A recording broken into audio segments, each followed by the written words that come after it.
I am somebody who loves my country. I love my constitution. I love the democratic process, and I am protecting that process. And so I'm not going to say anything here that is not going to be based on 100% proof that you can determine. Karnataka में अलंग में somebody tried to delete 6,018 votes. वहां की जो BLO थी उसने देखा कि उसके रिश्तेदार को डिलीट कर दिया गया। उन्होंने पता लगाया कि मेरे रिश्तेदार को डिलीट किसने किया। पता लगा कि पड़ोसी ने रिश्तेदार को डिलीट किया। BLO ने जाके पड़ोसी से पूछा कि भाई आपने मेरे रिश्तेदार को क्यों डिलीट किया? पड़ोसी ने कहा मैंने तो नहीं किया। BLO सस्पिशियस हो गई, उसने प्रोसेस चालू किया। पता क्या लगा? किसी ने अलंग में वोटर डिलीशन सिस्टमैटिकली ऑर्गेनाइज तरीके से, सेंट्रलाइज तरीके से। हमें ये नहीं मालूम कि अलंग में कितने वोटर डिलीट हुए, क्योंकि इससे बहुत ज्यादा हो सकते हैं। तकरीबन 6,000 पकड़े गए, उस पर इन्वेस्टिगेशन हो गया। क्या पता लगा कि फाइलिंग ऑटोमेटिकली ऑनलाइन हो रही है। मोबाइल नंबर्स कर्नाटक के नहीं यूज हो रहे, मोबाइल नंबर्स दूसरी स्टेट्स के यूज हो रहे। इनफैक्ट कर्नाटक के नंबर थे न्यूज। ये गोदाबाई जी हैं, इनके नाम पर 12 वोटर्स डिलीट किए गए, इनको मालूम ही नहीं। ये सारे के सारे जो नंबर्स हैं ये कर्नाटक के नंबर्स नहीं है, ये अलग अलग स्टेट्स के नंबर्स हैं। तो सवाल ये है कि किसके नंबर्स हैं, किसने ऑपरेट किए, जब इन्होंने ऑपरेट किए ये कहां थे,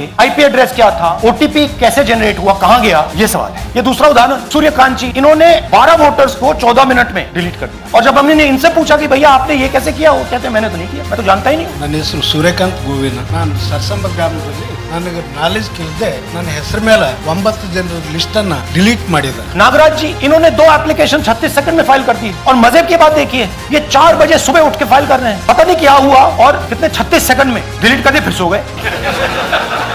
हमारी माइंड में पहले सवाल था कि क्या इलेक्शन कमीशन भी सो रहा है, मगर नहीं, सोया कोई नहीं, जगे हुए हैं। सिस्टमैटिकली मदद हो रही है। ये सेंट्रलाइज तरीके से कॉल सेंटर के प्रयोग करके, सॉफ्टवेयर